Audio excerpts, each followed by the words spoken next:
نماز پڑھنے میں یہ میں نے غلطی سے پڑھ دیا، اب نماز میری ہوئی ہے نہیں ہوئی ہے، اور نہیں ہوئی ہے تو میں کیا کروں، اور اس میں کیا کریکشن ہوگی، اور وغیرہ وغیرہ وغیرہ وغیرہ، یہ بھول گیا نماز پڑھنے میں، اب کیا کروں، روزہ تھا غلطی سے کھا لیا، اب کیا ہوگا، حج میں یہ غلطی ہو گئی، یہ اور فلاں، اب حج کو کس آرڈر میں کرنا ہے، یہ سارے احکامات ہیں، اللہ کے کمانڈمنٹس ہیں، ٹھیک ہے، ان کو قرآن سے ایکسٹریکٹ کرنا، ان کو احادیث سے اور سنت سے ایکسٹریکٹ کرنا، اور اس کو، یہ فقہ، سائنس آف فقہ کا مضمون ہے، the jurisprudence, science of jurisprudence, Islamic jurisprudence, Islamic فقہ، فقہ کہتے ہیں سمجھ کو، فہم کو، اور کچھ احکام تو بالکل واضح ہیں، نماز پڑھو، روزہ رکھو، حج کرو، زکوٰۃ دو، جہاد کرو، اخلاق سے پیش آؤ، میاں بیوی ایک دوسرے کے حقوق ادا کریں، ماں باپ کے حقوق وغیرہ وغیرہ، سود نہیں کھاؤ،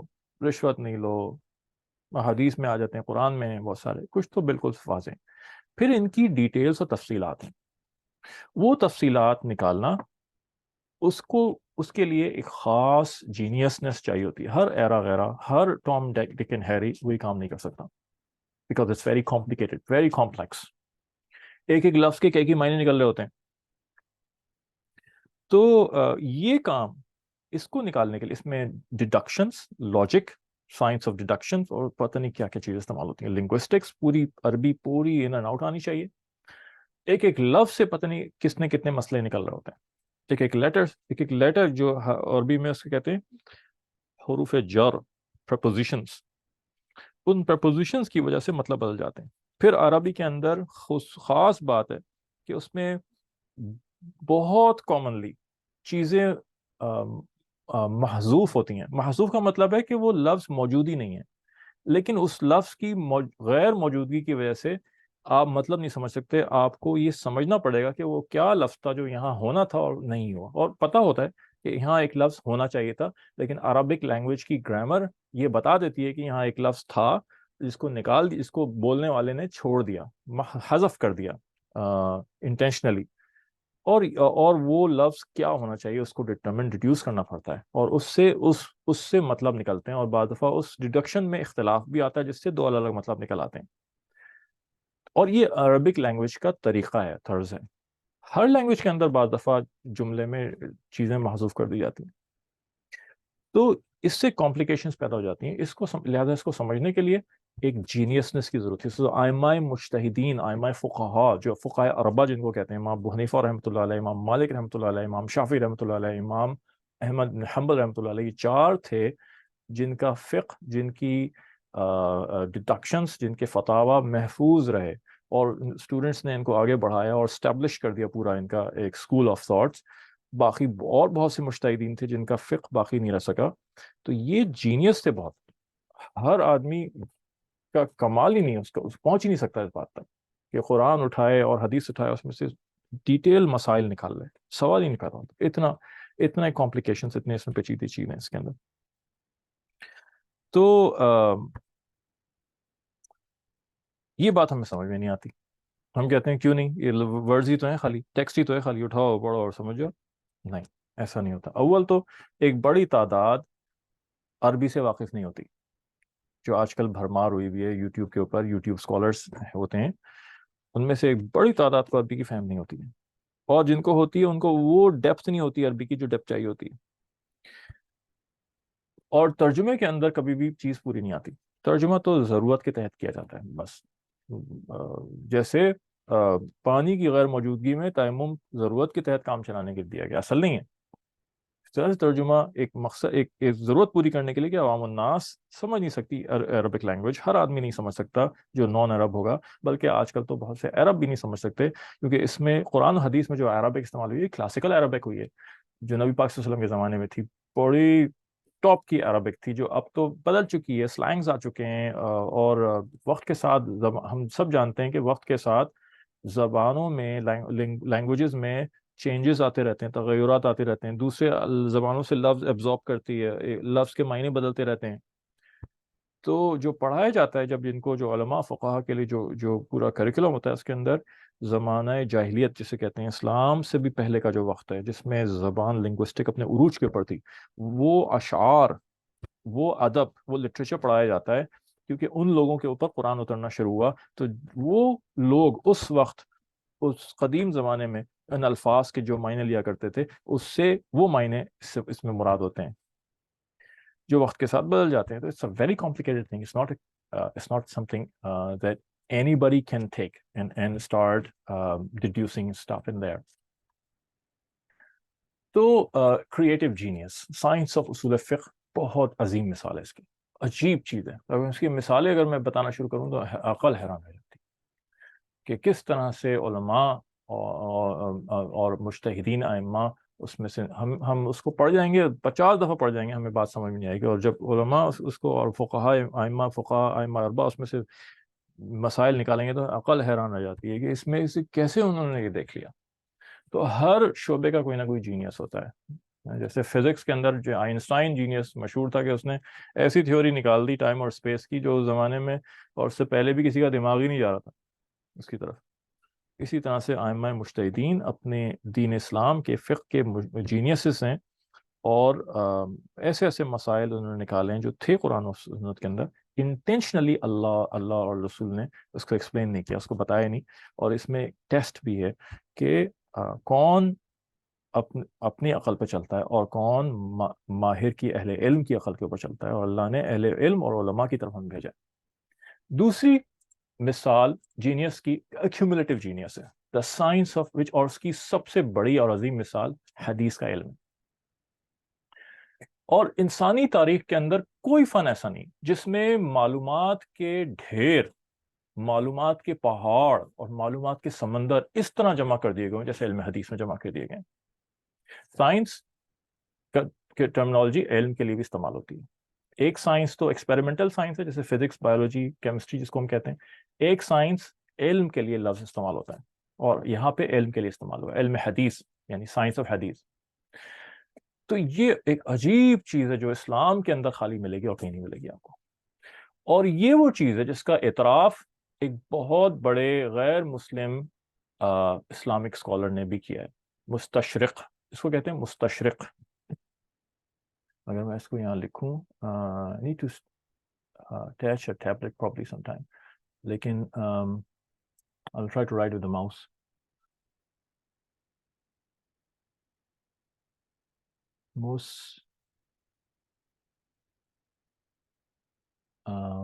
I think I've misspelled it. mouse سے لکھنا بڑا مشکل ہے. So anyways، مستشرق لفظ ہے، اور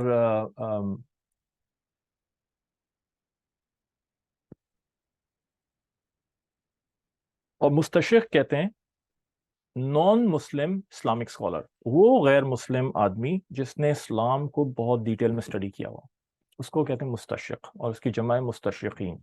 تو ڈاکٹر اسپرنگر کے نام سے ایک بہت مشہور مستشرق گزرا ہے جو جرمن تھا، اور اس نے علم حدیث پہ کافی کام کیا. اور اس نے علم حدیث کے اندر ایک مزید سب ڈویژن ہے جسے کہتے ہیں اس اسماء الرجال، فن رجال، جس کو ہم ابھی تھوڑی دیر میں دیکھیں گے کہ لوگوں کے نام، روایت حدیث کو مینشن کرنے میں لوگوں کے نام آتے ہیں. میں نے فلاں سے سنا، اس نے فلاں سے سنا، اس نے فلاں سے سنا، لوگوں کے نام آ رہے ہیں.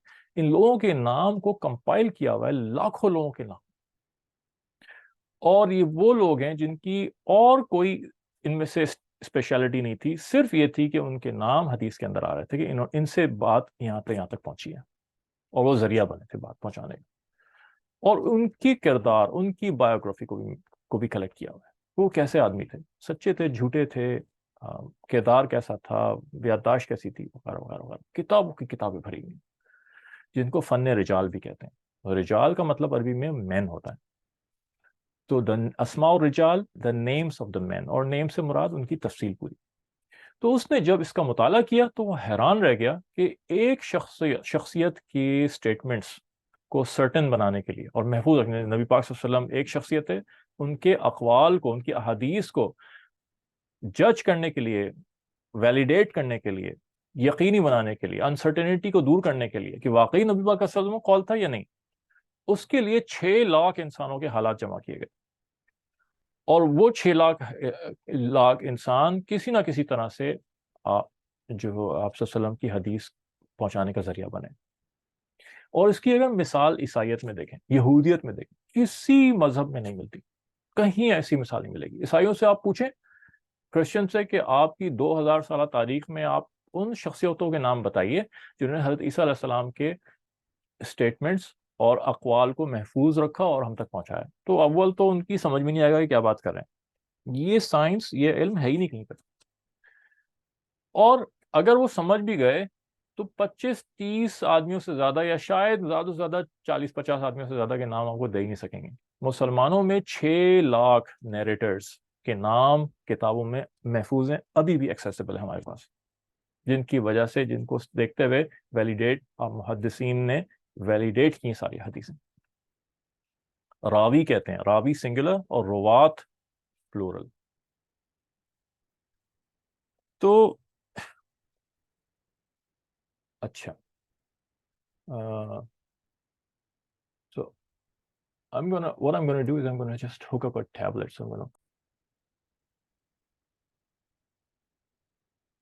So Ravi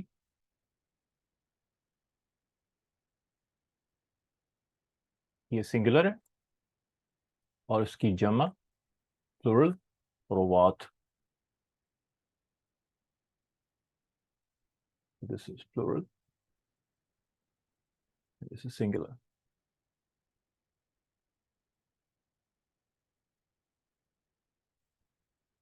It means narrators.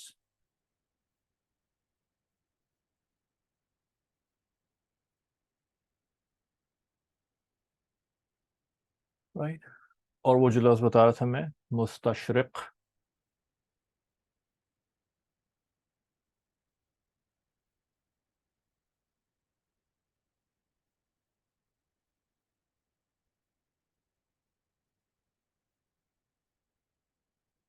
مستشرق which means a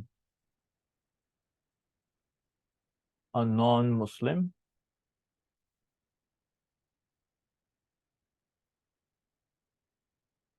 Islamic scholar.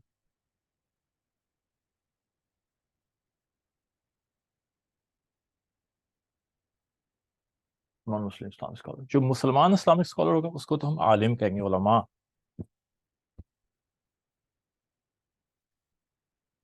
Right. تو دوسری بات کہ تاریخ میں آپ کو یہ مثالیں تو مل جائیں گی کہ کسی مذہبی شخصیت کی ارشادات کو جمع کیا گیا ہے، اقوال کو جمع کیا گیا ہے. لہٰذا حضرت عیسیٰ علیہ السلام کی مثال لے لیں تو آپ کو بائبل کے اندر ان کے بہت سارے ارشادات مل جائیں گے. لیکن اور اس کی کوئی بات نہیں ہے کہ اوتھینٹک ہیں کہ نہیں، کیونکہ ان کے پاس اوتھینٹیکیٹ کرنے کا، ویلیڈیٹ کرنے کا کوئی ذریعہ ہی موجود نہیں، کوئی سائنس ہی نہیں ڈیولپ ہوئی، مسلمانوں نے ڈیولپ کی.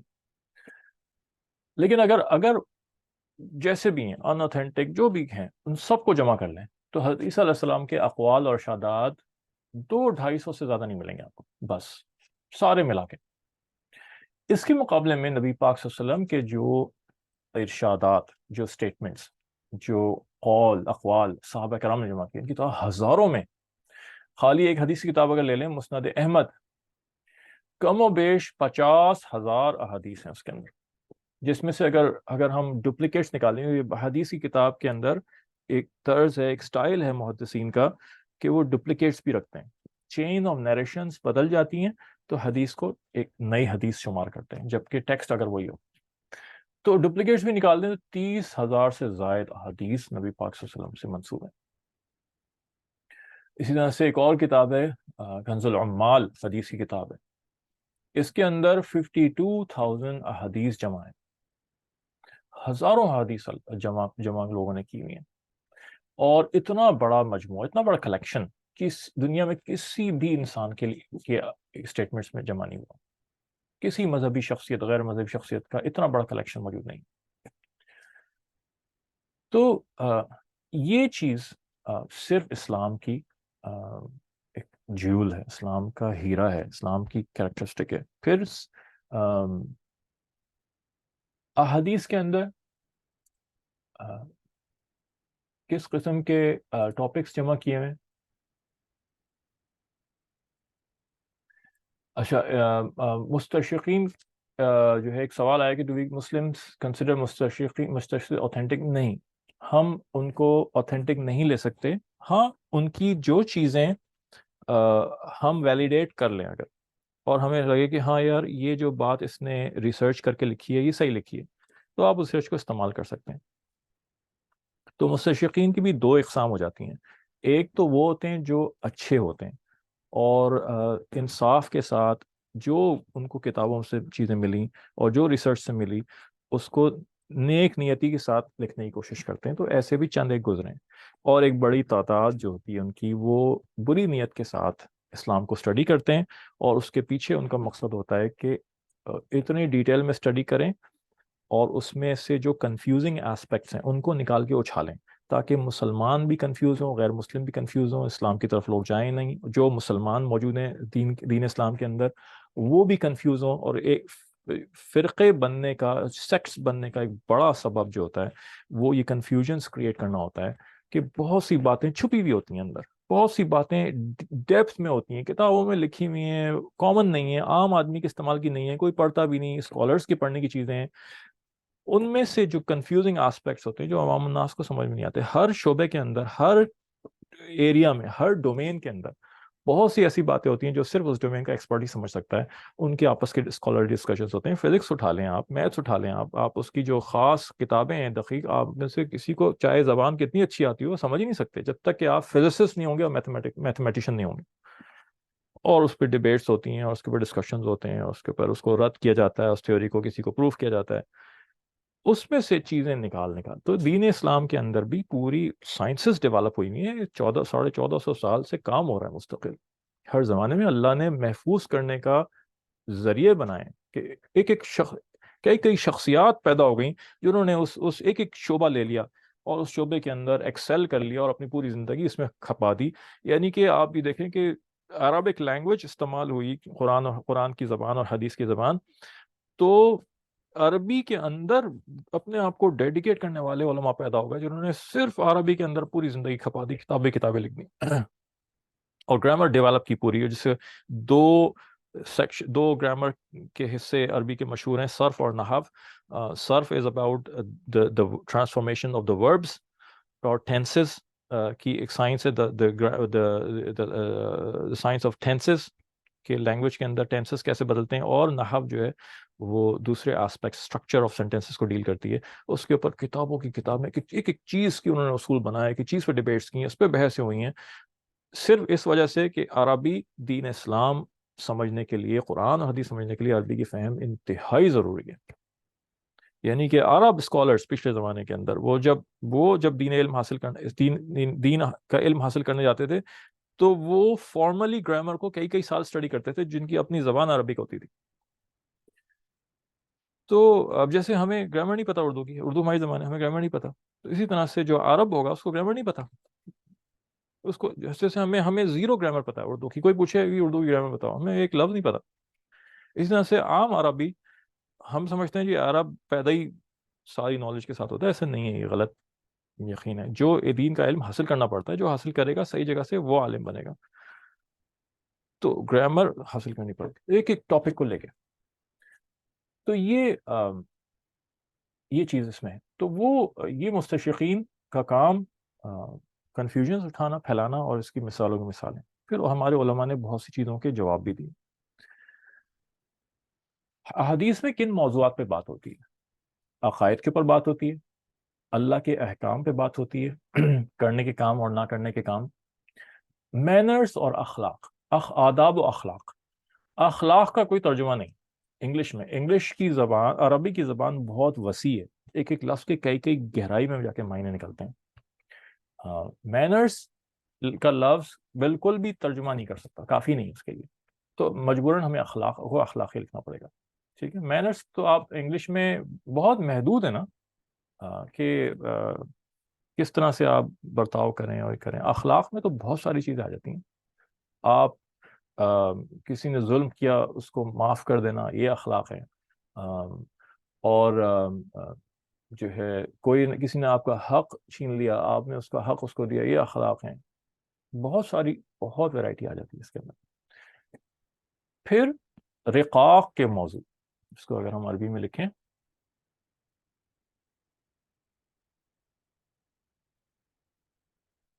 تو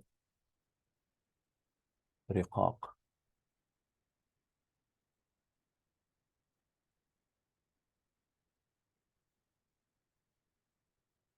رقاق رقاق کا مطلب ہے دلوں کا نرم کرنا، آخرت کی باتیں بتانا، حشر یوم القیامت کی باتیں بتانا، جہنم کی باتیں بتانا، جس سے دل نرم ہوتا ہے، ڈر جاتا ہے، اللہ کا ڈر پیدا ہوتا ہے۔ یہ موضوع باقاعدہ ایک موضوعات ہیں بخاری شریف کے اندر، کتاب الرقاق ایک پوری ایک بڑا چیپٹر ہے جس میں وہ ساری باتیں اور ساری حدیث آئی ہیں جس میں اللہ کے رسول صلی اللہ علیہ وسلم نے بتایا۔ تفسیر قرآن کے اوپر حدیث ہیں،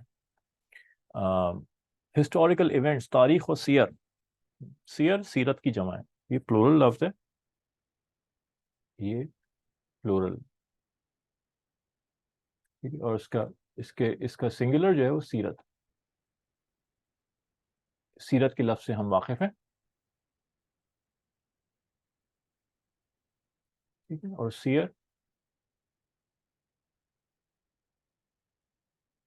یہ ساتھ ساتھ صرف اسی لیے بتا رہا ہوں کہ ہماری تھوڑی سی عربک کی انڈرسٹینڈنگ اور اس کے ساتھ ہماری مناسبت ایسوسیشن بڑھے، تو یہ ہمیں پتہ ہونا چاہیے آہستہ آہستہ۔ پھر ایسی احادیث ہیں جو نبی اکرم صلی اللہ علیہ وسلم کے ہیبٹس، عادات کو بیان کرتی ہیں، جن کو شمائل کہتے ہیں، اور عربی میں اگر اس کو لکھیں گے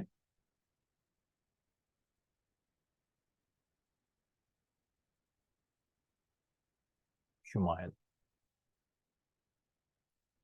اس کی بہت مشہور کتاب شمائل ترمذی، شاید بہت سارے لوگوں نے نام سنا اس کو۔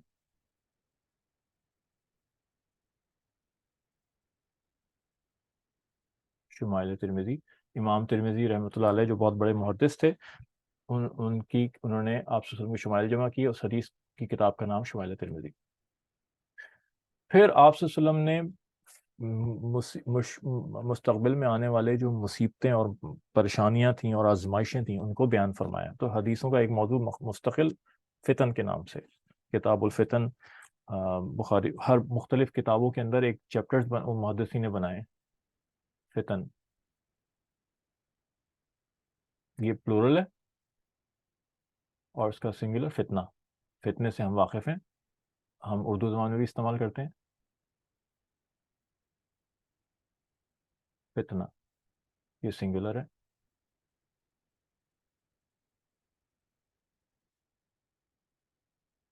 پھر نبی پاک صلی اللہ علیہ وسلم کے مبارک بابرکت صحابہ، ان کے بارے میں آپ صلی اللہ علیہ وسلم نے ان کی تعریفیں فرمائیں، ان کو مناقب کہتے ہیں، مناقب۔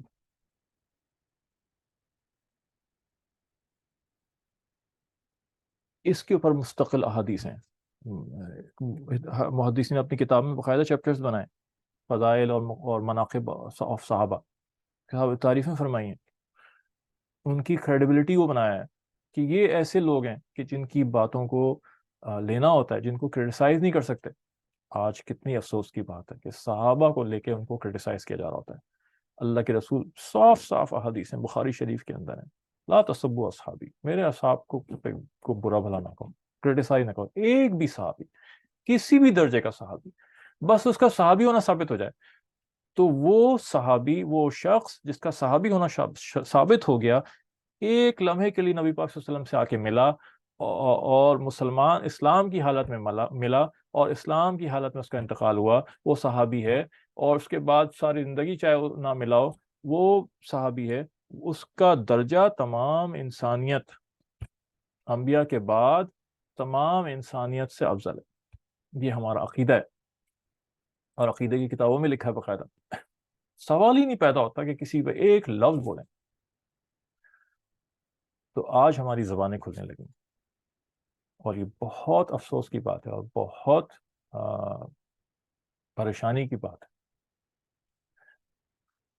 اور پھر ایک موضوع حدیث میں اندر قیامت کی نشانیاں، اس کو اشراط الساعہ بھی کہتے ہیں، اس کو بھی لکھ لیتے ہیں، یہ لفظ اشراط الساعہ، یہ الفاظ کتابوں میں آتے ہیں، تو اس سے بھی واقف ہونا چاہیے، اشراط الساعہ۔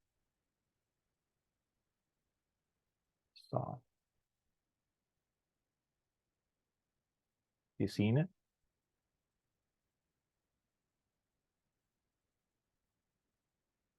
اشراط پلورل ہے اور اس کا سنگولر شرط ہے. شرط سے ہم واقف ہیں, اردو میں استعمال ہوتا ہے. ساعہ گھڑی کو کہتے ہیں, یعنی کہ ٹائم. یہ والی گھڑی جو ہاتھ میں باندھتے ہیں اس کو بھی ساعہ کہتے ہیں. یہ وال کلاک ہے, اس کو بھی عربی میں گھڑی, اس کو بھی ساعہ کہتے ہیں, اور وقت کو بھی ساعہ کہتے ہیں. قیامت کا وقت, the signs of the last day. اشراط سائنس کے لیے بھی استعمال ہوتا ہے. سائنس.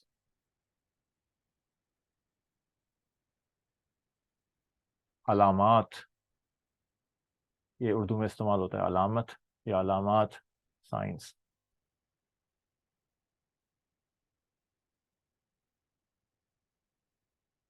یہ سارے موضوعات ہیں. ان میں سے جو ہمارا فوکس ہے وہ یہ ہے پرسنل ڈیولپمنٹ کے اوپر جو ریڈ کیا ہے.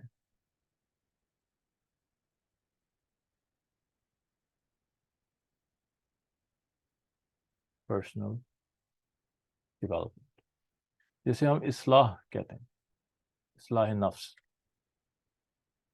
Self rectification. یہ جو بہت ایک اہم چیز ہے, اور ہمارے اللہ کے رسول نے بہت اس میں احادیث بیان کرنا, اور بہت پیاری پیاری احادیث ہیں. اچھا, حدیث کی کتابیں دو طرح کی ہوتی ہیں.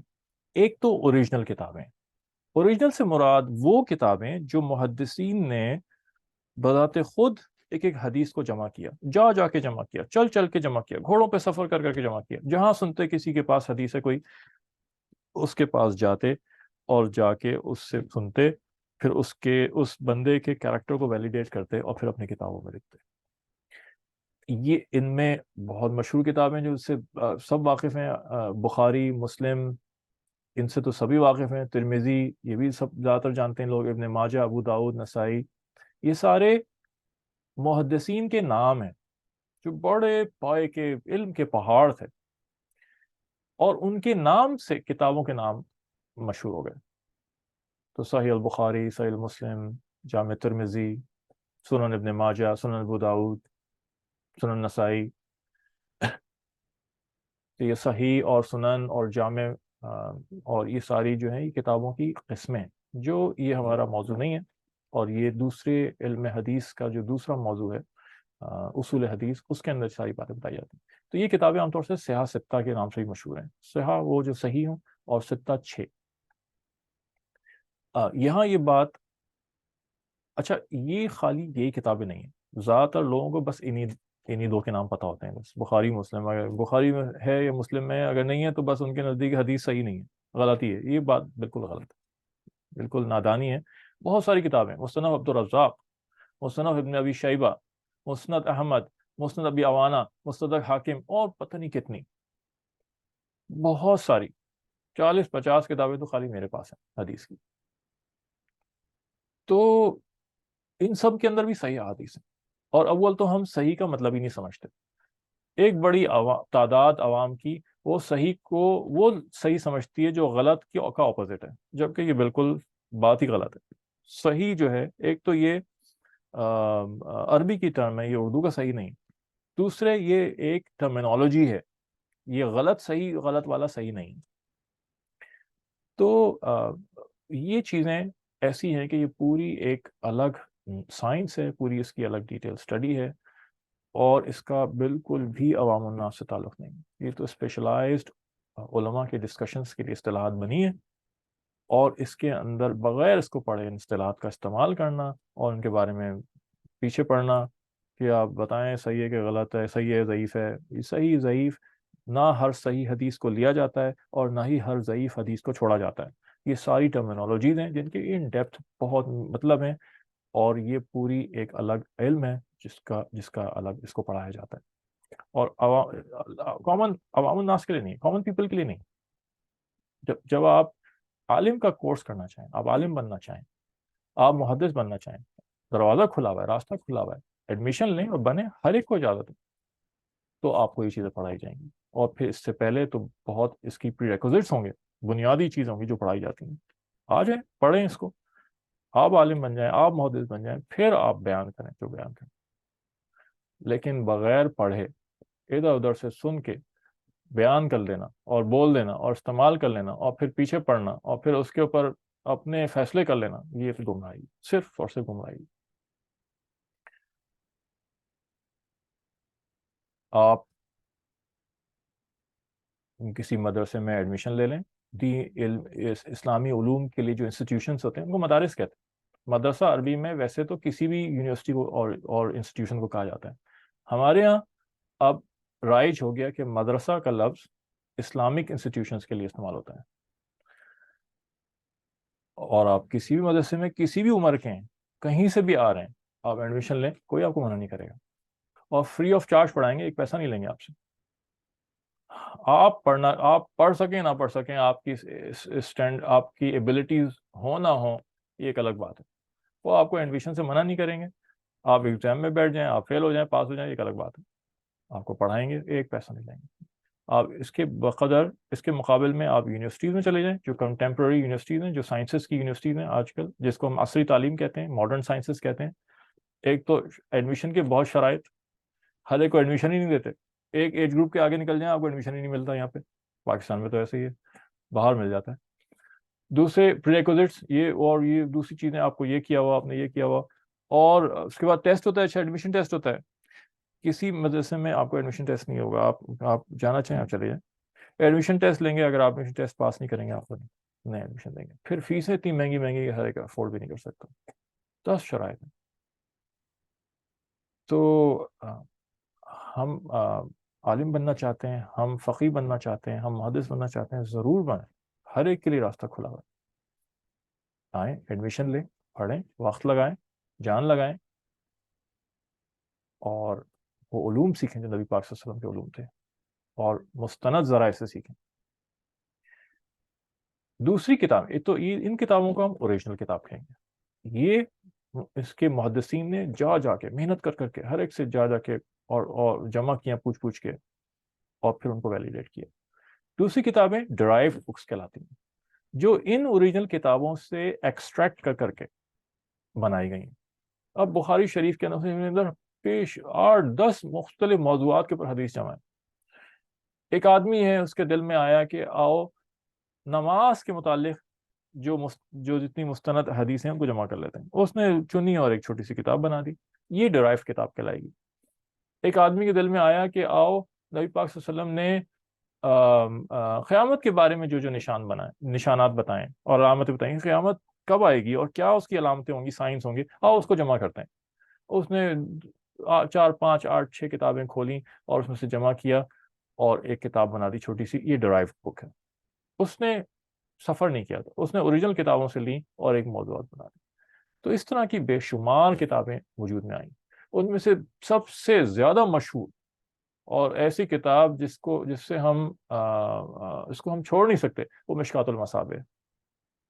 بہت زبردست علمی کام کیا ہوا، بہت ساری ایک ہی موضوع پہ مختلف کتابوں سے حدیثیں جمع کر دی اور ان کو بہت اعلیٰ طریقے سے کیٹرائز کیا، اور اس کو باقاعدہ پڑھایا جاتا ہے اور اس کو استفادہ کیا جاتا ہے۔ زاد الطالبین ایک کتاب ہے جس کا ہم اس کورس کے اندر مطالعہ کریں گے، جس کے اندر پرسنل ڈیولپمنٹ سے متعلق احادیث کو جمع کیا گیا، اور بھی اس کی کچھ خاص باتیں، وہ ابھی جب ہمارا یہ ختم ہوگا انٹروڈکشن تو ہم اس کا تھوڑا سا کتاب کا انٹروڈکشن دیں گے۔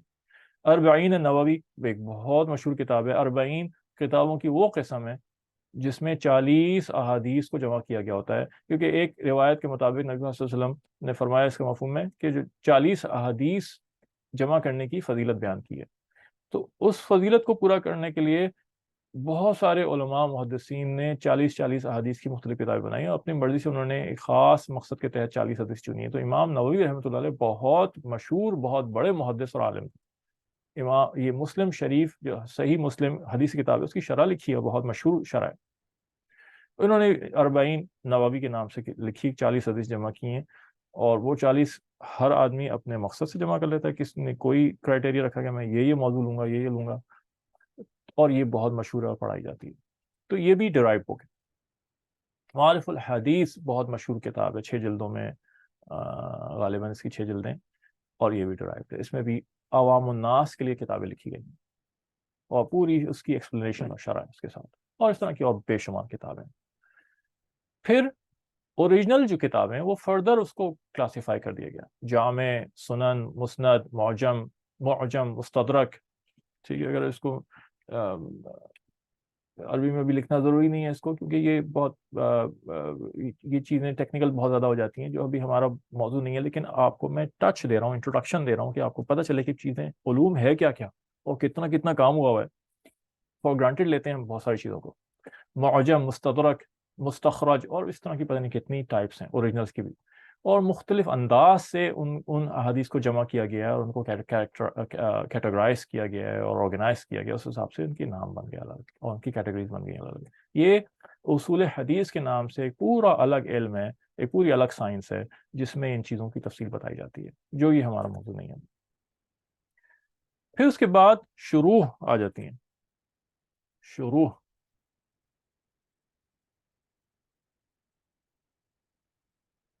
شروح یہ پلورل ہے. واو. اوپس. اور اس کا سنگولر جو ہے وہ شرح. شرح کا لفظ اردو میں بھی استعمال ہوتا ہے. کسی کی شرح لکھ دی، جسے ہم کی بھی کہتے ہیں، اور جس کے اندر ایکسپلینیشن ہوتی ہے. تو حدیث کو سمجھانا اور سمجھنا وہ ہر دفعہ اتنا آسان نہیں ہوتا. جیسے میں نے بتایا، پتہ نہیں کتنی طرح کی حدیثیں ہیں، کتنے 10 موضوعات میں نے گنوائے ابھی. اس کے اندر سب سے مشکل جس کو سمجھنا ہوتا ہے وہ احکام کی حدیثیں ہیں، جس میں اللہ کے کمانڈمنٹس ذکر کیے گئے ہیں. اس میں سے احکام نکالنا کہ کیا اللہ کا حکم ہے، اور وہ فرض ہے یا واجب ہے یا سنت ہے یا نفل ہے یا مستحب ہے یا مباح ہے یا مکروہ ہے یا مکروہ تنزیہی ہے یا مکروہ تحریمی ہے یا حرام ہے. کتنی ساری کیٹیگرائزیشن ہوگی اللہ کے حکم کی. وہ ساری حدیثیں نکالنا یہ کوئی بچوں کا کھیل نہیں ہے. اور یہ اس میں علماء نے بہت کام کیا ہے. تو یہ حدیث ہمیشہ شرح کے ساتھ پڑھنی چاہیے. خود سے ہم حدیث کھول کے بیٹھ جائیں، ہمیں بہت ساری چیزیں سمجھ میں نہیں آئیں گی. بہت سے لوگ گمراہ ہوئے ہیں اس کے اندر، اور جب ہم کہتے ہیں اس کو تو لوگوں میں یہ بات ڈلوا دی گئی ان کے دل میں، اور یہ بات مشہور ہو جاتی ہے کہ جی ہمیں پڑھنے سے منع کرتے ہیں. جی پڑھنے سے منع نہیں کرتے، آپ کو گمراہی سے بچانا چاہ رہے ہیں، آپ کے عقیدوں میں بچانا چاہ رہے ہیں. مجھ سے لوگوں نے کہا کہ ہم نے فلاں بخاری شریف کی حدیث کھولی اور پڑھی، ابھی تو سمجھ نہیں آیا، میں تو ایمان ڈگمگانے لگا. یہ کیسی بات رسول صلی اللہ علیہ وسلم نے کہی ہے، اور ایسی بات کیسے کہہ سکتے ہیں نبی پاک صلی اللہ علیہ وسلم؟ بھائی آپ بغیر شرح کے نہیں پڑھ سکتے اس کو. محدثین نے حدیث صرف جمع ہی کی ہیں، خالی ان کا کام جمع کرنا ہوتا ہے، سمجھانا نہیں ہوتا. سمجھانے کا کام پہ فقہا کرتے ہیں. پھر اس کی شروحات لکھی جاتی ہیں، اس کی کئی صفوں میں اس کے مطلب بیان ہوتے ہیں، اور اس کی توجیحات ہوتی ہیں. یہ بات آپ صلی اللہ علیہ وسلم نے کہی تھی تو کیوں کہی تھی، اور اس کے پیچھے کیا بات تھی، اور اس کا جو ہے شان نزول کیا تھا اس کا، اور وغیرہ وغیرہ وغیرہ. بہت کئی صفحے اس کے اوپر. تو بہت احتیاط اس کے اندر اس لیے کرنی چاہیے. تو ایسی کتابیں بھی جمع ہوئی ہیں جو عوام الناس کے لیے ہیں. عوام الناس کے لیے کتابیں، اس میں احکام کی حدیثیں نہیں ہوتی، اس میں فضائل کی حدیثیں ہوتی ہیں، اعمال کے بینیفٹس بتائے ہوئے ہوتے ہیں، فضائل بتائے ہوئے ہوتے ہیں، پرسنل ڈیولپمنٹ کی باتیں ہوتی ہیں. اور بسا اوقات اور کئی دفعہ ان کو بھی سمجھانے کی ضرورت پڑتی ہے، وہی سمجھ میں نہیں آتی ہم. تو شروحات کے اندر سب سے مشہور کتاب بخاری شریف کی شرح جسے کہتے ہیں فتح الباری. علامہ ابن حجر عسقلانی بہت بڑی مشہور شخصیت ہیں، اور فتح الباری تو ایسا عظیم کام اور اتنا مشہور کام ہے کہ جیسا کام سامنے نہیں آیا کبھی. کئی جلدوں پہ مرتب کتاب ہے، کئی جلدوں پہ. ایک اور مشہور شرح بخاری شریف کی عمدۃ القاری، جو علامہ بدرالدین عینی رحمۃ اللہ نے لکھی. اور اس طرح کی پتہ نہیں کتنی، ہر حدیث کی کتاب کے اوپر کئی شروحات لکھی گئی ہیں. حدیث کہتے کسے ہیں؟ اب اس پہ آ جائیں. نبی پاک صلی اللہ علیہ وسلم کا قول، آپ کا فعل اور آپ کی تقریر، اس کو حدیث کا نام دیا گیا. قول وہ جو کوئی بات آپ کے منہ سے نکلی، آپ نے فرمایا قال رسول اللہ صلی اللہ علیہ وسلم، رسول اللہ علیہ وسلم نے یہ فرمایا. سمعت قال رسول اللہ صلی اللہ علیہ وسلم، میں نے سنا نبی پاک صلی اللہ علیہ وسلم یہ فرما رہے تھے. آپ کے منہ سے نکلی ہوئی بات، اس کو قول کہتے ہیں، یہ حدیث کے زمرے میں آتا ہے. آپ نے منہ سے تو کچھ نہیں بولا، لیکن آپ نے کوئی کام کیا، اور دیکھنے والے نے آپ کا کام نقل کیا، تو یہ تو قول ہو گیا، قول، یہ فعل ہو گیا، ایکشن، اور یہ تقریر۔ دیکھنے والے نے آپ کا کام نقل کیا، اور دیکھنے والا کہتا ہے میں نے دیکھا نبی پاک صلی اللہ علیہ وسلم وضو فرما رہے تھے، اور آپ نے اپنے ہاتھ 3 دفعہ دھوئے، اور آپ نے اپنے سر پہ مسح کیا، اور آپ نے اپنے پاؤں وغیرہ وغیرہ، یہ بیان کر، یہ آپ کا ایکشن بیان ہو رہا ہے، آپ کا کوئی قول نہیں ہے، آپ نے کچھ بولا نہیں، یہ بھی حدیث میں آتا ہے۔ تیسری چیز تقریر ہے، یہ وہ تقریر نہیں ہے جو اردو میں تقریر کہتے ہیں، جس کو ہم ڈیبیٹ کہتے ہیں، یہ وہ نہیں ہے۔ تقریر کا مطلب ہے مقرر کر دینا، مقرر سے نکلا ہے کہ آپ صلی اللہ علیہ وسلم کے سامنے کوئی واقعہ پیش آیا، یا آپ صلی اللہ علیہ وسلم کے سامنے کسی صحابی نے کوئی بات کی، اور آپ صلی اللہ علیہ وسلم اس بات پہ یا اس واقعے کو دیکھ کے خاموش ہو گئے، آپ نے اس کے اوپر کوئی پکڑ نہیں فرمائی، اس کو آپ نے کریکٹ نہیں کیا، تو اللہ کے نبی سے ممکن نہیں ہے کہ اللہ کے نبی کے سامنے کوئی غلط بات کہی جائے یا کوئی غلط کام کیا جائے اور اللہ کا نبی خاموش رہے، یہ ممکن نہیں، ناممکن چیز ہے کہ نبی آتا ہی ہدایت پھیلانے کے لیے اور غلط کو صحیح کرنے کے لیے۔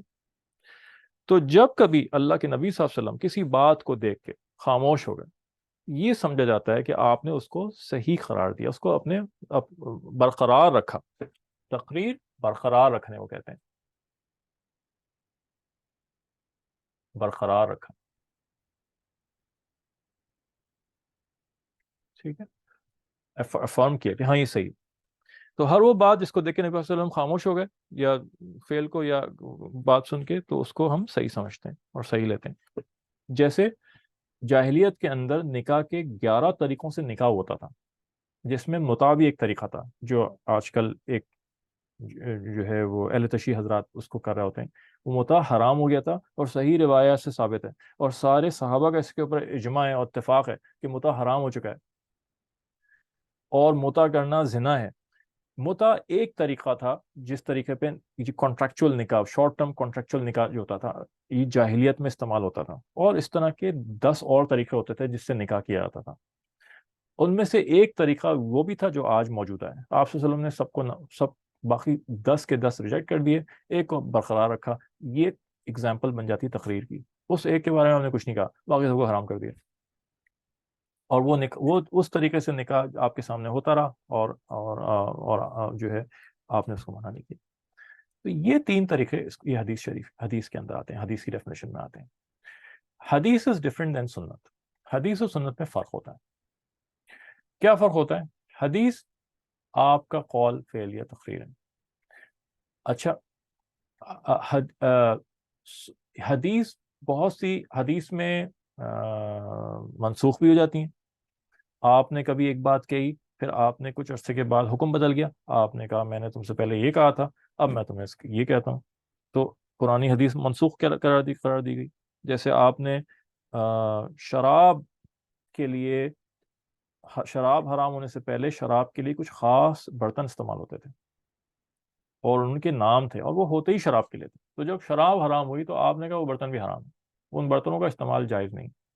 اور ایک عرصہ گزر گیا، پھر جب یہ خطرہ نہیں رہا اور یہ بات نہیں رہی کہ اب کسی کا دل شراب کی طرف مائل ہو، تو کہا وہ برتن جو ہے وہ اجازت ہے، اس کو پاک کر لو، دھو لو، استعمال کر لو کسی اور کام میں۔ تو اب پرانی ممانعت کی حدیث منسوخ قرار دی گئی۔ قبروں کی زیارت کو شروع میں منع کیا گیا، پھر بعد میں آپ نے کہا میں نے منع کیا تھا، اب میں اجازت دیتا ہوں، تو پرانی حدیث منسوخ ہو گئی، کینسل ہو گئی، دوسری والی جو ہے وہ استعمال ہوگی۔ تو احادیث ہر طرح کی ہوتی ہیں، احادیث ویک بھی ہوتی ہیں، اسٹرانگ بھی ہوتی ہیں، بہت سی احادیث کی چین میں شک بھی ہوتا ہے، ڈاؤٹ بھی ہوتا ہے کہ واقعی نبی صلی اللہ علیہ وسلم سے بات ثابت ہے کہ نہیں ہے۔ سنت میں یہ ساری چیزیں نہیں ہوتی۔ سنت آپ صلی اللہ علیہ وسلم کا وہ آخری زمانے کے اعمال ہیں کہ جب دین میں تبدیلیاں آئیں، احکام بدلے، چینجز ہوئے، تو لاسٹ ایکشنز آپ صلی اللہ علیہ وسلم کے کیا تھے، وہ جو اسٹیبلش ہو گئے تھے، اس کو سنت کہتے ہیں۔ یہ وہ چیزیں ہیں جن کو صحابہ نے آپ سے لیا اور اپنی زندگی میں رائج کر لیا، اور پھر صحابہ سے تابعین نے لیا اور اپنی زندگی میں رائج کر لیا، اور تابعین سے تبع تابعین، اور پھر امت میں پھیلتا چلا گیا۔ اس کام کو، اس عمل کو سنت کہتے ہیں۔ تو بہت سی حدیثیں ملیں گی لیکن وہ سنتیں نہیں کہلائیں گی۔ سنت حدیث کے ذریعے سے بھی ثابت ہوتی ہے اور سنت اعمال کے ذریعے سے بھی ثابت ہوتی ہے. بہت سی ایسی سنتیں ہوں گی جو لکھی بھی تو ہمارے پاس موجود نہیں ہوں گی، یا ہوں گی تو روایت ان کی کمزور ہوگی، لیکن امت میں وہ رائج ہیں تو وہ مضبوط ہیں، اور امت میں عمل ان کے اوپر چلا آ رہا ہے ایک عرصے سے، تو وہ چیز زیادہ مضبوط ہے لکھی ہوئی چیز سے جو امت میں عمل چلا آ رہا ہے. مثال کے طور پہ اذان. اب خدا نہ خواستہ اگر ایسا ہو جائے کہ ایسا سانحہ ہو جائے ساری کتابیں ڈسٹروائے ہو جائیں، ہو جاتا ہے بعض دفعہ. ہلاکو خان نے جب عراق پہ حملہ کیا ساری کتابیں جلا دیں، دریا میں پھینک دیں، سیاہ ہو گیا دریا کا پانی، فرات کا پانی، دجلہ فرات کا پانی سیاہی سے، سارا علم نقصان. یہ عیسائیوں نے اسپین میں جب قبضہ کیا مسلمانوں پہ، اندلس پہ، لاکھوں کتابیں، 6 لاکھ یا 5 لاکھ کتنی کتابیں آتی ہیں کہ وہ جلائیں انہوں نے وہاں پہ، اور لکھ کے لگایا ہم نے جلائیں. علم سارا نقصان ضائع ہو گیا. کتنی وہاں اس میں چیزیں ہوں گی جو ضائع ہو گئی، ہم تک نہیں پہنچ سکی، لیکن عمل سے جو چیز ہے وہ پہنچ رہی. تو خدا نہ خواستہ کوئی سانحہ ہو گیا، ساری فرض کرو کتابیں جل جائیں، اور اذان اب ثابت ہی نہ ہو کسی روایت سے لکھی ہوئی کہ جی دکھاؤ کہ اس کتاب میں کہ جی ہمارے پاس تو کتاب ہی نہیں بچی کوئی، تو جی میں نہیں مانتا، تو یہ نہیں کہا جا سکتا. اس لیے کہ نسل در نسل ہر زمانے میں مسجدوں سے اور اسپیکروں پہ زور سے اذان کہی جا رہی ہے، انہی الفاظ سے کہی جا رہی ہے، کوئی فرق نہیں ہے اس کے اندر. تو ہم کہیں گے عملاً یہ چیز چلی آ رہی، متواتر ہے، کنٹینیوس ہے، اور یہ اتنی اسٹرانگ ہے، عمل اتنا اسٹرانگ ہے کہ اس کے لیے کسی لکھی ہوئی چیز کی ضرورت نہیں. حدیث کے لیے اثر کا لفظ بھی استعمال ہوتا ہے. اثر، یہ تا ہے، اردو میں ہم سے پڑھتے ہیں، اردو میں تو ہم نے سب چیزوں کو ایک کر دیا، لیکن یہ اثر، اور یہ سنگولر ہے، اور اس کی جمع آثار.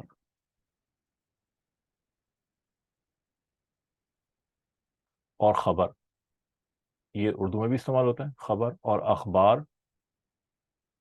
یہ خبر کی جمع ہے، اردو میں اخبار ہم نیوز پیپر کو کہتے ہیں، کیونکہ خبر بہت ساری خبریں اس کے اندر جمع ہوتی ہیں. تو خبر اور اثر یہ سب حدیثوں کے لیے بھی استعمال ہوتے ہیں. اور بعض دفعہ بالخصوص صحابہ کے جو قول ہوتے ہیں ان کو اثر بھی کہا جاتا ہے. ٹھیک ہے. اور خبر عمومی طور پہ ہر نیوز کو، کیونکہ جو حدیث آپ صلی اللہ علیہ وسلم سے پہنچی وہ بھی نیوز ہے، اور جو صحابہ سے جو آثار پہنچے، جو ان کے اقوال پہنچے، وہ بھی نیوز ہے. اور لفظ حدیث محدثین نے صحابہ اور تابعین کے اقوال کے لیے بھی استعمال کیا ہے. تو لہٰذا جب آپ حدیث کی کتابیں کھولیں گے، آپ بخاری شریف کھولیں گے، بخاری شریف کے اندر خالی نبی پاک صلی اللہ علیہ وسلم کے اقوال نہیں ہیں، بخاری شریف کے اندر آپ کو صحابہ کے اقوال ملیں گے، بخاری شریف کے اندر آپ کو تابعین کے اقوال ملیں گے. ابراہیم بن نخعی رحمۃ اللہ علیہ بہت بڑے تابعین تھے، ابراہیم بن نخعی کے اقوال اور ان کے فتاوی ملیں گے آپ کو. ٹھیک ہے. تو حدیث کا لفظ صحابہ کے قول کے لیے بھی استعمال کیا محدثین نے، تابعین کا. اس لحاظ سے امام ابو حنیفہ رحمۃ اللہ علیہ تابعی تھے، تو امام ابو حنیفہ کے اقوال بھی حدیث کے زمرے میں آ گئے. بہت بڑا درجہ امام ابو حنیفہ رحمۃ اللہ علیہ کا ہے، چھوٹی چیز نہیں تھی. لیکن عام طور سے حدیث سے مراد نبی پاک صلی اللہ علیہ وسلم کی لی جاتی ہیں، اور صحابہ کے اقوال کو آثار کہا جاتا ہے. اب حدیث کی 2 پورشنز ہو گئے، سند اور متن. سند جس کی پلورل الاسناد، اس کو ہم اگر لکھیں عربی میں سند اور الاسناد، اس کا پلورل ہے. اس کا مطلب ہوتا ہے چین آف نیریٹرز. ایک حدیث کو ہم تک پہنچانے میں بہت سارے لوگوں نے سنا، ایک سے دوسرے سنا، پہنچایا، ان لوگوں کے نام یہ نیریٹرز. اور متن،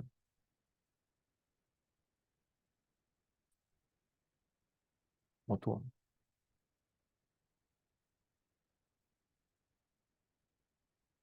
متن کہتے ہیں ٹیکسٹ، حدیث کا ٹیکسٹ. اب اس کی ایک مثال دیکھتے ہیں. تو حدیث کے 2 پورشن ہوئے. حدثنا الحمیدی قال حدثنا سفیان قال حدثنا یحیی بن سعید الانصاری قال اخبرني محمد بن ابراہیم التیمی انه سمع القمہ ابن وقاص الليثي يقول سمعت عمر بن الخطاب رضی اللہ تعالیٰ عنہ علی منبری یقول سمعت رسول اللہ صلی اللہ علیہ وسلم یقول انما الاعمال بالنیات وانما لكل امرئ ما نوى فمن كانت هجرته الى دنیا يصيبها او الى امرأة ينكحها فهجرته الى ما هاجر الیہ. اب اس کے اندر دو پورشن ہو. یہ کہہ رہے ہیں کہ حمیدی نے مجھ سے بتایا اور کیا کہتے ہیں کہ سفیان نے بولا اور انہوں نے کہا کہ یحییٰ نے مجھ سے کہا اور انہوں نے کہا کہ محمد بن ابراہیم نے مجھ سے کہا اور انہوں نے کہا کہ میں نے سنا. علقمہ جو ہے وہ فرما رہے ہیں کہ میں نے سنا کہ عمر ابن خطاب رضی اللہ تعالیٰ عنہ ممبر پہ بیٹھے ہوئے یہ کہہ رہے ہیں کہ میں نے سنا رسول پاک صلی اللہ علیہ وسلم فرما رہے تھے کہ انما الاعمال بالنیات، کہ ہر اعمال کا دار و مدار نیتوں پر ہے. اور پھر یہ آگے آپ صلی اللہ علیہ وسلم کا قول آ گیا. تو یہاں پہ سمعت قال رسول اللہ صلی اللہ علیہ وسلم، یہ سمعت رسول اللہ صلی اللہ علیہ وسلم، یہ آ گیا. یہاں سے شروع کریں گے. یہ سارا حدیث کا ٹیکسٹ آ گیا. آپ صلی اللہ علیہ وسلم نے کیا فرمایا یا آپ نے کیا عمل کیا، یہ متن ہو گیا.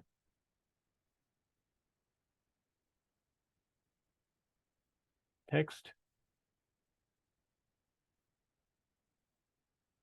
جو اصل بات تھی، اصل بات جو بتانا چاہ رہے تھے،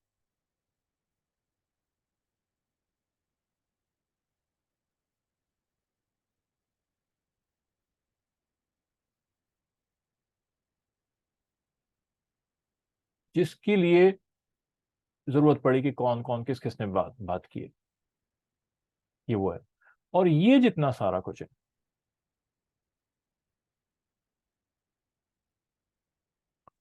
یہ جو ہے یہ اس کے چین آف نریشن سند آ گئی.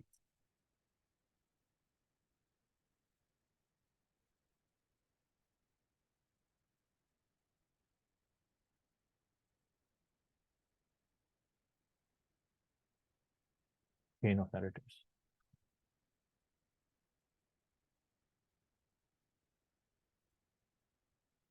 ٹھیک ہے، سمجھ میں آ گیا. تو یہ سارے نام ہیں. اب دیکھیں سفیان، حمیدی، سفیان، یحییٰ ابن سعید الانصاری، محمد ابن ابراہیم التیمی، علقمہ ابن وقاص اللیثی، یہ سب وہ لوگ ہیں جن کو ویلیڈیٹ کرنا ضروری ہے. پھر اس کے بعد صحابی کا نام آ جاتا ہے، عمر ابن الخطاب رضی اللہ عنہ. یہ ہمارا عقیدہ ہے اور اس کے اوپر اجماع ہے، کنسنسس ہے امت کا اور علماء کا کہ صحابہ میں سے ایک کو بھی ویلیڈیٹ کرنے کی ضرورت نہیں ہے. کل الصحابۃ کلہم عدول، صحابہ سارے کے سارے آنےسٹ، ایماندار، جسٹ. سوال ہی نہیں پیدا ہوتا صحابہ سے کہ جھوٹ بولیں. کسی قسم کی کچھ نہیں. اللہ نے خاص امت بنائی، ایک خاص طبقہ بنایا جو نبی پاک صلی اللہ علیہ وسلم کی کمپینین شپ کے لیے چنا، جن کا ذکر اللہ قرآن میں فرما رہے ہیں اور جن کا ذکر اللہ نے قرآن میں اللہ نے کہا کہ ہم نے ان کو انجیل میں بھی ذکر کیا ہے صحابہ کے بارے میں اور تورات میں بھی ذکر کیا ہے. ذالک مثلہم فی التوراۃ والانجیل. اللہ نے قرآن میں یہ گواہی دی ہے کہ صحابہ نہ صرف نبی پاک صلی اللہ علیہ وسلم کی پیشن گوئیاں کی ہیں پرانی کتابوں میں، بلکہ ان کے ساتھ صحابہ کی پیشن گوئیاں کی ہیں کہ ایک ایسی جماعت ان کے ساتھ ہوگی کہ جو زبردست ہوں گے اور عادل ہوں گے، آنےسٹ ہوں گے، جسٹ ہوں گے. تو اس کے اوپر سب کا اتفاق ہے کہ صحابہ میں سے ایک کی بھی ویلیڈیشن ضروری ہے. بس صحابی کا یہ کنفرم ہو جائے کہ صحابی نے کہا ہے بات، تو بات ختم ہو گئی. تو ویلیڈیشن ہوئی اس سے پہلے تو اب ان ساروں کے اوپر کتابوں میں ان کے نام موجود ہیں، ان کی شخصیات موجود ہیں، ان کی کیا کہتے ہیں، ان کے بارے میں، ان کے کیریکٹرز کے بارے میں موجود ہیں. اسماء الرجال کا جو علم ہے، علم اسماء الرجال.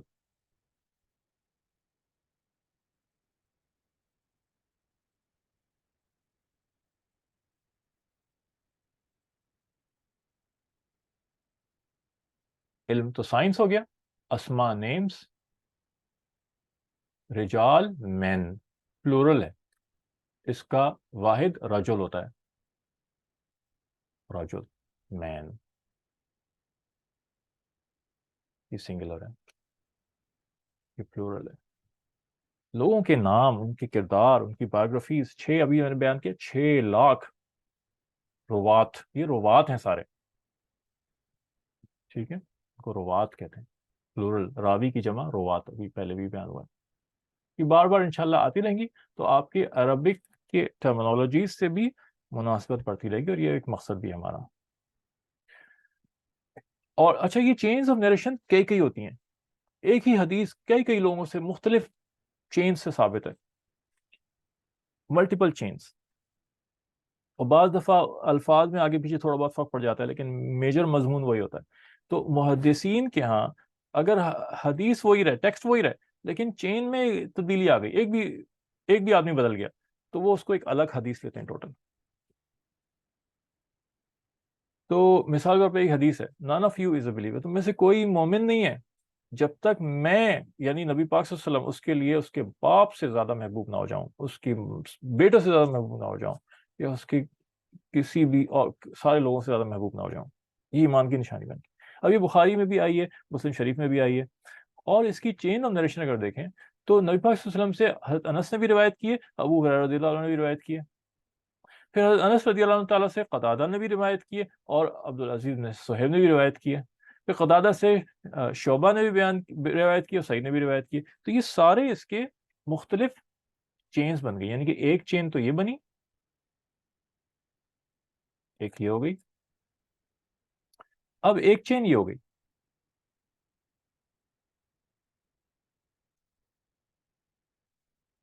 دوسری چین قتادہ سے سعید نے روایت کی ہے، تو یہاں ہو گئی، اور انس رضی اللہ عنہ سے ہوتی ہوئی نبی پاک صلی اللہ علیہ وسلم کو جا رہی ہے، یہ تیسری چین ہو گئی، پھر ایک چین یہاں سے ہوتی ہوئی جا رہی ہے، چوتھی چین ہو گئی، اور پھر یہ تو یہاں پہ رک گئی۔ اب ان کے آگے اور ان سے کتنے کتنے لوگوں نے سنا ہوگا، شعبہ سے کتنے کتنے لوگوں نے سنا ہوگا، سعید سے کتنے کتنے لوگوں نے سنا ہوگا، پھر پتہ نہیں چینز کتنی کتنی بڑھتی چلی جاتی ہیں، ٹھیک ہے، یہ کہلاتے ہیں طرق، طرق، پاتھس، انگلش میں اس کو کہتے ہیں پاتھ، یہ پلورل ہے، اور اس کا سنگل طریق ہے،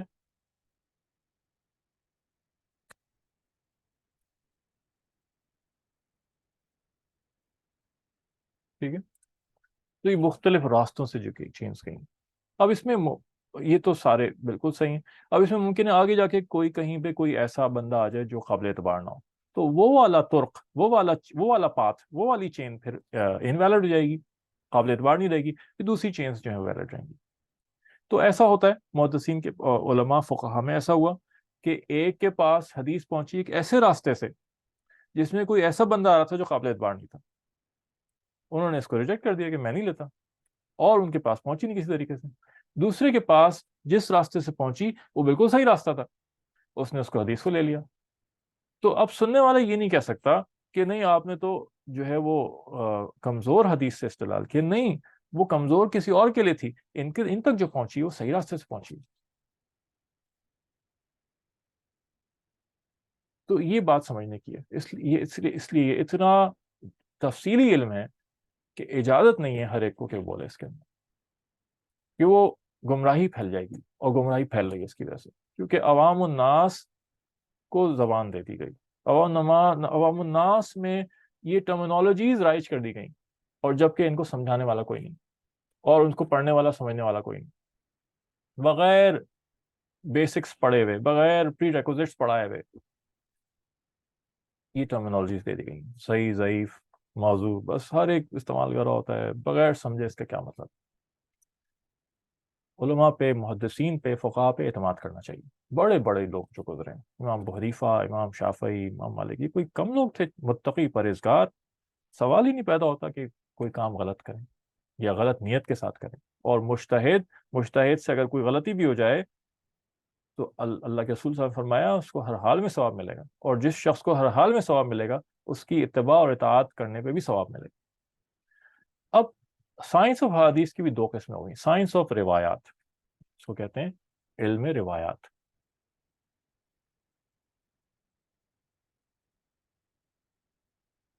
روایات، اس سے مراد سند پہ بحث ہوتی ہے، یہ جو ابھی ہم نے بات کی یہ پوری اوپر کی چیز، اس پہ بحث ہوتی ہے. محدثین نے زندگیاں کھپا دیں ان کے احوال جمع کرنے کے اندر. کیوں کہ یہ جو بات نبی پاک صلی اللہ علیہ وسلم سے نقل ہو رہی ہے یہ صحیح ہے کہ نہیں ہے. ایک ایک شخص کے بارے میں معلوم کرتے تھے، جا کے کہاں کا رہنے والا تھا، کدھر کا رہنے والا تھا، وہ مر گیا، اس کے شہر میں جاتے تھے، اس کے بارے میں ڈھونڈتے تھے کون ہے جو اس کو جانتا ہے، اس کے بارے میں پوچھتے تھے اور اس کے احوال لکھتے تھے. پھر اگر مطمئن ہوتے تھے تو اس کو صحیح قرار دیتے تھے، ورنہ پھر اس کے اوپر پھر بحث ڈیبیٹ کرتے تھے، جارا کرتے تھے. اس کا کیریکٹر کیا تھا، یہ جھوٹ تو نہیں بولتا تھا، کسی سے ثابت ہو گیا کہ اس نے ایک بھی جھوٹ بولا، اس کی حدیث وہیں کمزور ہو جاتی، اس کا کردار مشکوک ہو گیا. اگر یہ کسی بھی کام کے لیے جھوٹ بول سکتا ہے، نبی پاک صلی اللہ علیہ وسلم کی بات کے لیے اعتبار نہیں کر سکتے اس کے. تو جھوٹا تو بالکل آؤٹ کلاس، اس کو تو بالکل باہر.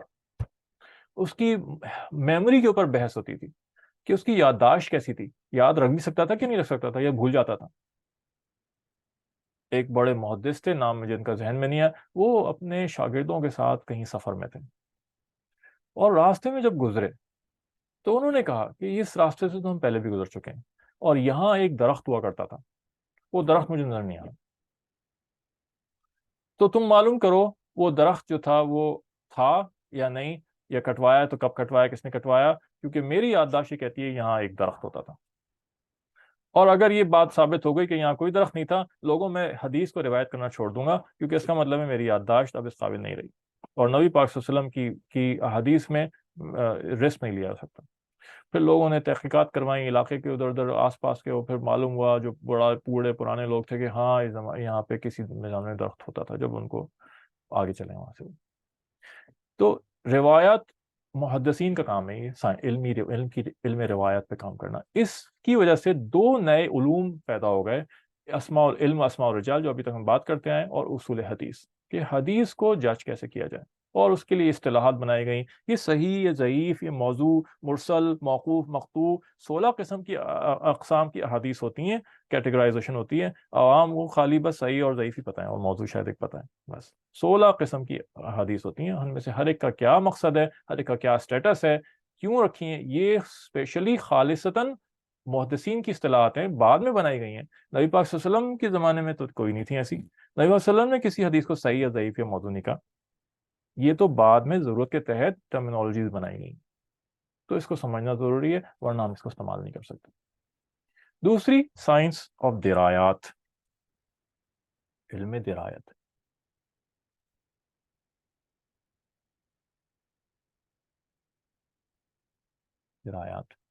درایت کہتے ہیں سمجھنا، فہم.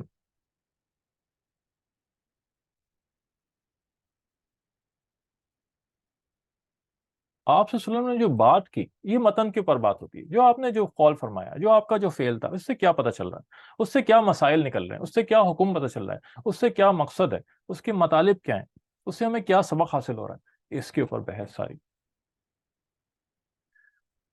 ریئل پرپز آف اسٹڈنگ حدیث، حدیث ہم کیوں پڑھیں، کیا ضرورت ہے اس کی، اور مقصد کیا ہونا چاہیے. اصل مقصد اپنی اصلاح اور اپنے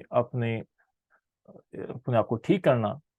ہم نے صرف نماز، روزہ اور چند عبادات کو دین سمجھ لیا، بس ان کا نام دین رکھ لیا کہ جی کوئی نماز پڑھ لیتا ہے تو بھائی دیندار ہے، روزہ رمضان آ گیا روزہ رکھ لیا، اور کبھی موقع مل گیا حج کر لیا، اور یہ تو جی دیندار آدمی ہے. اور اگر کوئی مسجد جا کے پڑھنے لگ گیا تو یہ تو بھائی مولوی بن گیا.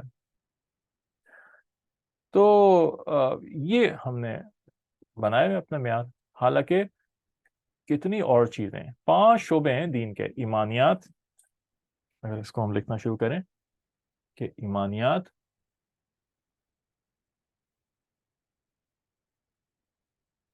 جس میں سارے عقائد آ جاتے ہیں. عبادات،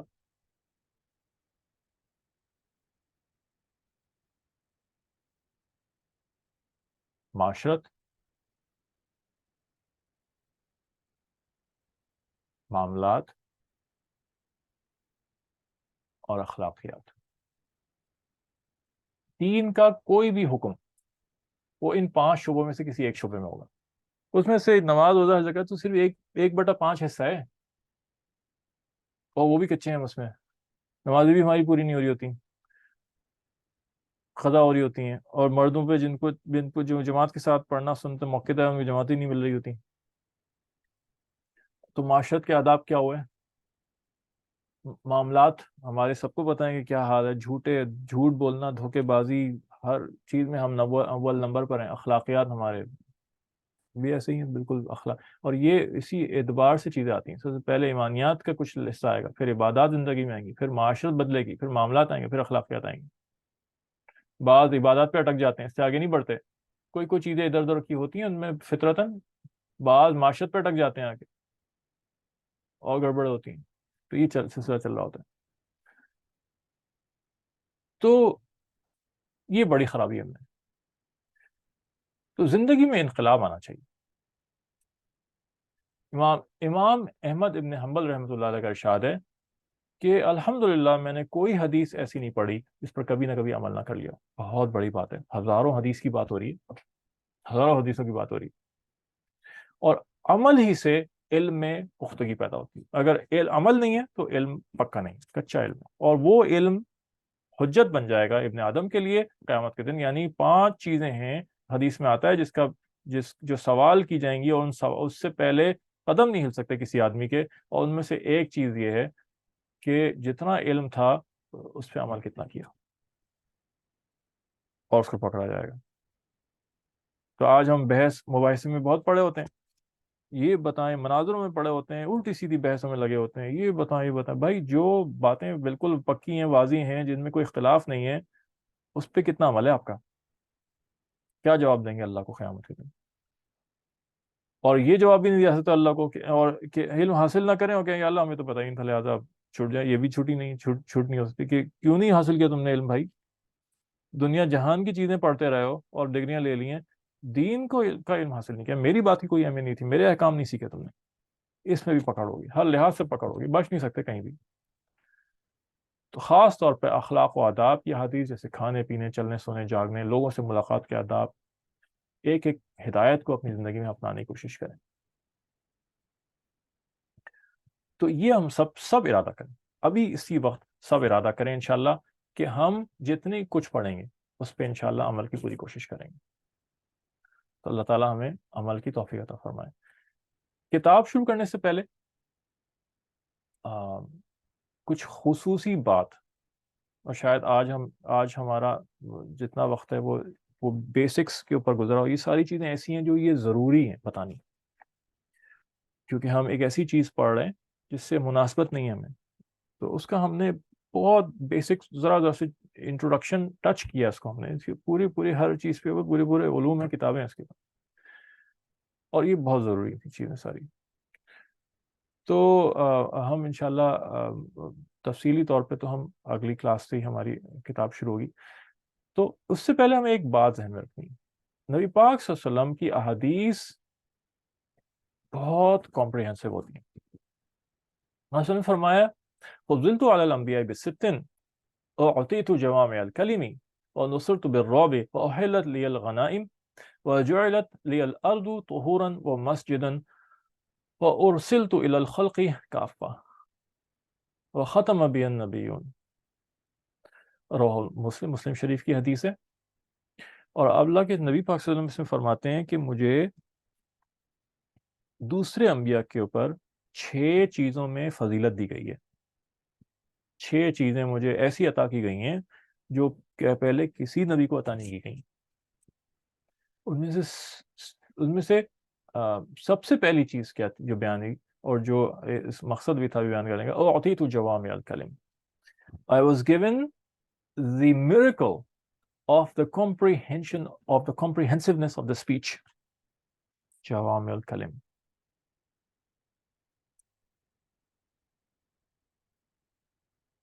comprehensive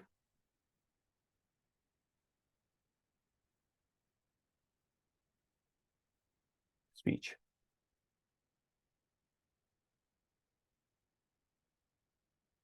جامع بات، اردو میں بھی لفظ استعمال ہوتا ہے جامع بات. جامع کا مطلب ہوتا ہے مکمل، کم سے کم لفظ کے اندر زیادہ سے زیادہ باتیں بیان کر دی جائیں. جامع بات کسے کہتے ہیں؟ جوامع الکلم.